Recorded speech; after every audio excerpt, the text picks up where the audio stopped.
Хятад хүүхнийг ялгарч зураг шолмос болж залуу хосын амь насыг хөнөөжээ. 80-ад оны дундуур Улаан харангийн донд буудал буюу цэргийн нэгдсэн 1-р дэлгүүр Батлан хамгаалах яамны Жанжин штабын автогараж хоёрын дунд гэр хороолол байдаг байхад гант төмөрөх гэж олон хүүхэдтэй айл байдаг байж лээ. Гант төмөргөө уг нь амглангийн ууг бол Хятадын эрлийц хүн. Цагдаа байсан болоод ч тэр юм уу хороо хорны элдв ажилд их идэвхтэй оролцдог. Жаахан хинхэгдүү хүн байсан сан. Том хүүг нь ган очир гэдэг бүр 80-ад оноос 10 жилээ дүүргээд урагшаа 8-нд гарсан эр одоо байсан бол 40 гэж яваа эр байх байсан. Тэрбэр урдаас хятад шагаа хятад хүүхний өнгөт хойд зураг авчирч зардаг байсан бөгөөд маш хурдан хөлжиж хашаандаа уянгын шингэр бариад ангийнхаа туяа гэдэг сайхан охиныг эхнэрээ болгон авч суусан юм. Үнэхээр ч нэжгэр хором хийж мань мэдний хэд хоног хөлж үрж билээ. Хормын шин балсар гэдэг бүгд л сайхан өнгөрөө биз. Эхний 1 жил үнэхээр сайхан өнгөрсөн санагдана. Хин хөнгөө атаархам эвтэй нартай сайхан гэр бүл байж үлээ. Гэвч хатан жилээс нь байдал гинэт биш дэж залуу хос үргэлж хоорондоо хэрэлдэх болсон юм. Ямар зандаа ган очрын ээж. Огно манай хоёрт нэгэндээ тунаж хэрүүл зодон хийгээд байх шалтгаан байхгүй. Юу шүглчихсэн юм бол бүү мэд. Бүр арга бараад байна. Лам харда үзүүлдэгч юм билүү. Гэж ярьж явахвдээ. Тэгээд хөгшин нэг юм үздэг хардаг гэсэн хүн дээр очиж үзүүлэхэд цаадах нь. Танаа хүүгийн гэрт нэг муухай юм шүглчихсэн байна. Тэр юм тэдний хувцсны шүгэн дээр байж байна. Тэрнийг л устгах. Тэгэхгүй бол юу ч болж мэдэх юм байна шүү. Гэж анхааруулжээ. Хөгшин хүүгиндээ ирээд тандуул үнэхээр хувцсны шүгэний нүүрэн дээр бодмол хятад хүүхнийг илгар цаасан зураг байж.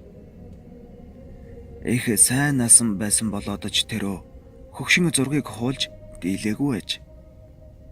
Тиймээс хөгшин хүүбэр хоёроо ирэхээр нь ээж нь лам дээр очлоо. Энэ муухай зургнаас болж та хоёр хэрэлдээд байгаа юм байна. Ер нь элдв хүний зургийг энд тэнтэй хамаагүй нааж тавьж болдоггүй юм байна шүү дээ.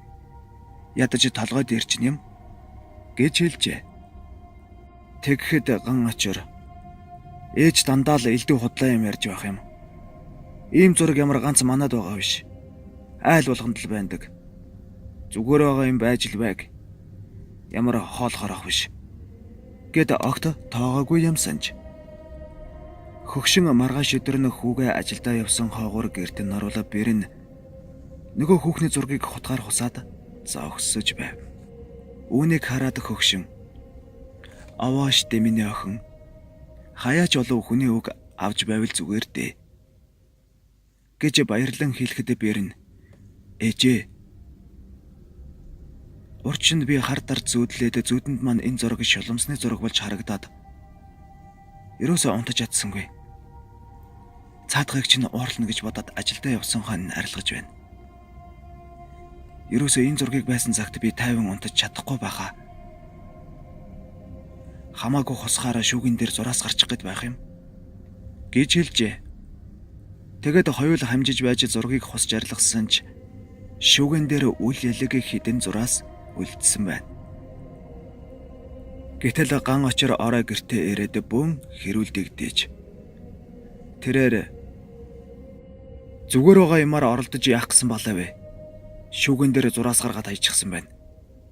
Гэдэл эхнэрээ загнаж гарчээ. Тэгснэ тэр ямар өөр зураг байхгүй биш.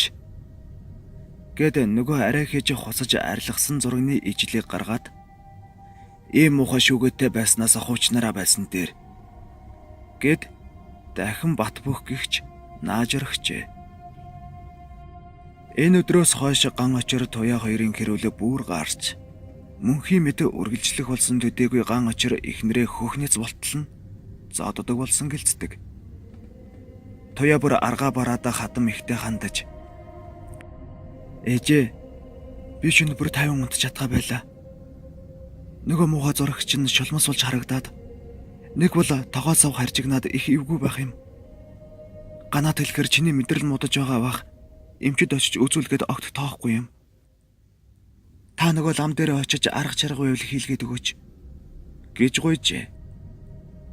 Хөгшин чинь нөгөө хүн дээрээ очиж үзүүлэхэд цаатах нь. Ийм юм болсон бол эртхэн ирэхгүй дээ. Их л хэцүү юм болох нь байна шүү гэж би сануулсан шүү дээ.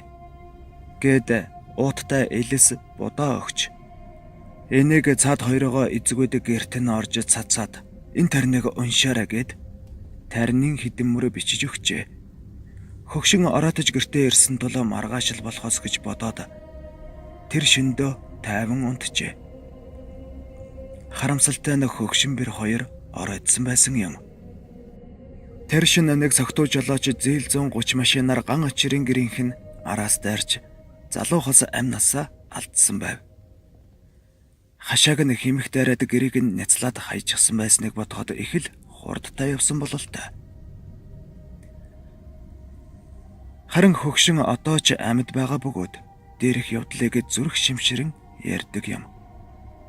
Яагаад ч юм энэ эмгэнэлт явдлаас хойш зөвхөн манай тэр хавийнхан дунд төдийгүй нийслэл хот даяар хятад хөхний гэлгар заасан зургийг хамаагүй эн тэнтэй нааж болохгүй юм байна шүү.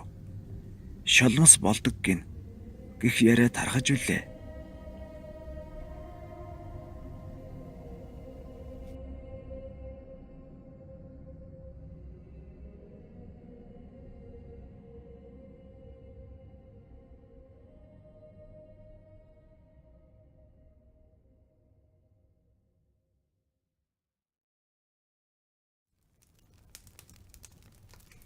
Хэрвээ танд манай бичлэг таалагдж байгаа бол subscribe дарж биднийг дэмжээрэй. Баярлалаа.